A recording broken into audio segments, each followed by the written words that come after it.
ગામ સભાની આ પહેલી મિટિંગમાં દરેકનું મારા પ્રેમ પ્રણામ છે. ભાઈ દર્શક ગ્રામજનો દરેક હાજર છો ખરા આજની પહેલી મિટિંગમાં? હા, બધા હાજર છે. બધા હાજર છે? બરાબર બરાબર. હવે આપણે ગામના વિકાસ માટે આપણે શું કરવું, બરાબર, એના માટે દરેકની રાય લેવાની કે ભાઈ ગામનો વિકાસ, બરાબર. તો ગામના વિકાસ માટે આપણે દરેકની રાય લેવાની છે કે દરેક વ્યક્તિએ પોતાના એમ લાગે કે ભાઈ આ કુરિવાજ, આ અન્યાય થાય છે, આવું ના થવું જોઈએ, એમ દરેકે તો જાહેરમાં બધા હો ને તો એનો ઓહાપો થઈ જાય. એટલે દરેક વ્યક્તિએ એક કાગળની અંદર લખી અને ટેબલ ઉપર મૂકી દેવાનું. જેમ જેમ સમય મળે દરેક મિટિંગની આપણો સમય મર્યાદા હોય, એ સમય મર્યાદામાં જેટલા પ્રશ્નો ઉકેલાતા હોય એટલા પ્રશ્નો ઉકેલીશું. નહીં ઉકેલાય એ પછી અગાઉની મિટિંગમાં.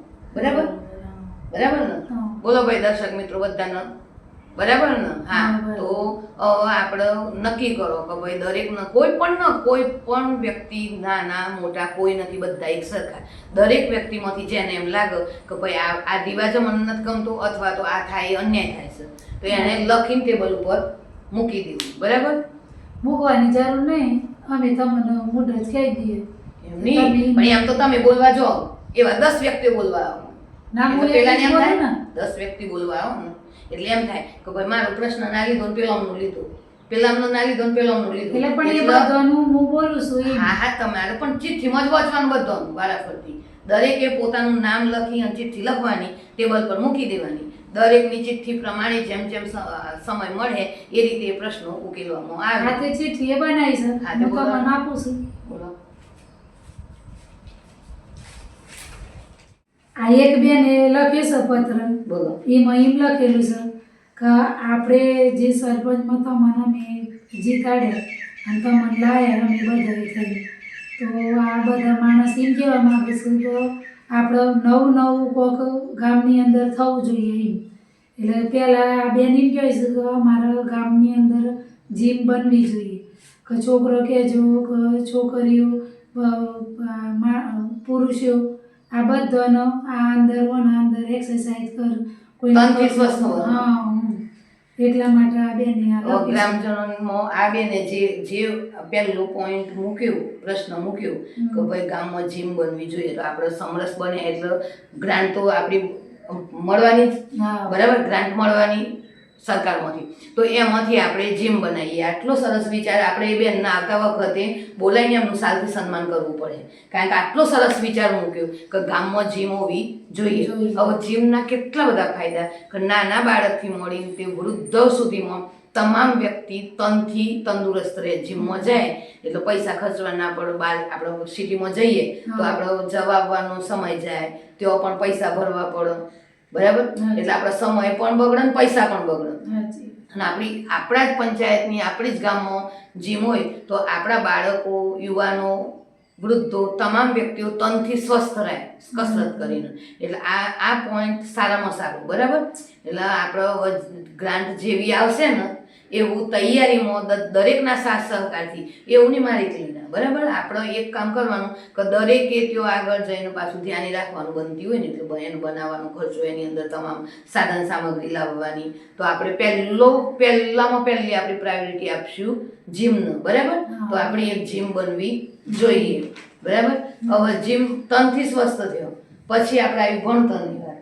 તો ભણતર આપણા ગામમાં 1 થી 10 સુધીની સ્કૂલ છે, બરાબર. તો દરેક વ્યક્તિએ પોતાના બાળકોને આપણા ગામની સ્કૂલમાં જ મોકલવાનો, બહારની સ્કૂલમાં જવો જોઈએ નહીં, જેથી કરીને બાળકનો સમય, બાળક થાકી જતું હોય પછી લેસન ના કરે, ઘેર આવીને ટ્યુશન જાય. ટ્યુશન, સ્કૂલ બધું આપણા ગામમાં જ થવું જોઈએ, બરાબર. આપણા શિક્ષકોને આવતી મિટિંગમાં ભાઈ ગ્રામજનો દરેક શિક્ષકોનો જઈને ઓર્ડર આપી દેવાનો, બાલ મંદિરથી મળીને 10મા સુધીના શિક્ષકોને આવતી મિટિંગમાં તમામ શિક્ષકોએ હાજર રહેવાનું. તમામ શિક્ષકોને ઓર્ડર આપવામાં આવશે કે જે બાળક બહાર ભણે એની જે ટકાવારી આવે એ જ ટકાવારી આપવી જોઈએ, એટલું હોશિયાર હોય થવું જોઈએ, એટલી મહેનત કરો એમ. અને દરેક વ્યક્તિ, ગામના દરેક વ્યક્તિએ સ્કૂલમાં ગમે તે સમયે સ્કૂલની જઈને તપાસ કરવી કે ખરેખર શિક્ષકો ભણાવે છે, નથી ભણાવતા, એક્ટિવિટી કેવી ચાલતી હોય છે શિક્ષકોની. પ્રાર્થનામાં તો 1 કલાક પ્રાર્થનામાં બગાડતા હોય તો 1 કલાક પ્રાર્થનામાં બગાડવાનું રહેવા દે અને 1 કલાક બાળકોને જીમમાં મોકલી દેવાનું. સાચી વાત. જેથી કરીને બાળકો જીમમાં કસરત કરે. બાકીનો સમય કે બાળક કોઈ બાળકને ભણવામાં રસ ના હોય, ગાવામાં રસ હોય, તો એના માટે સંગીત ટીચર રાખવાના. કોઈને રમત ગમતમાં હોય, ડાન્સમાં, તો ડાન્સનો એ ટીચર એક હોવો જોઈએ, બરાબર. સંગીતનો એક ટીચર હોવો જોઈએ. કોઈ બાળકોને મોટિવેશન આપવાવાળો એક ટીચર હોવો જોઈએ કે ખરેખર તમે કમાય. હવે માનો કે હું લાખ રૂપિયા કમાઈ, પણ મન લાખ રૂપિયા કયો વાપરવા એની મને ખબર જ ના પડતી હોય, તો માનો મહિનો થાય આખા તારીખે ના આવે, મારી પાસે પૈસો ના રહે. તો પૈસો કમાવવો એટલો જરૂરી નથી, પણ કમાયા પછી એ પૈસાને કેવી રીતે વાપરવો, કરકસર કે કંજુસાઈ ના કરવી, પણ કરકસર, તો કરકસર કેવી રીતે કરવી એ પણ એક સમજાવવાનું. એ આ બધું આપણે સ્કૂલના ટીચરોને આપણે આવતી મિટિંગમાં સમજાવીશું, બરાબર. એટલે સ્કૂલના બાળકોએ પણ આ વખત પછી કોઈ બહાર ભણવા જવું જોઈએ નહીં. ગામની સ્કૂલમાં જ ભણાવવો જોઈએ બાળકો, જેથી કરીને બાળકોનો એ પણ સમય બરબાદ ના થાય. કારણ કે સિટીમાં જાય છોકરું એટલે વહેલું મોકલવું પડે, મોડું આવી જાય તો છોકરું પણ થાકી જાય, એટલે ટ્યુશન ના, હોમવર્ક ના કરતું હોય, હોમવર્ક ના કરે એટલે એને બિચારાને તકલીફ પડતી હોય, બરાબર. એટલે આવતી મિટિંગમાં આપણે શિક્ષકો, તમામ શિક્ષકો હાજર રહેવા જોઈએ. મધ્યાહન ભોજનમાં કેવું ભોજન આપવું એ બધું દરેકે એનું ધ્યાન આપવાનું. અને આવતી મિટિંગમાં આપણે તમામ શિક્ષકોને હાજર રહેવા માટે ભાઈ કહી દેવાનું, બરાબર. બીજા નંબરમાં કહો, બીજી લેવાશે કે સમય થઈ ગયો? સમય થઈ ગયો. સમય થઈ ગયો. હા, તો સમય થઈ ગયો હોય તો દરેકને મારા પ્રેમ પ્રણામજી.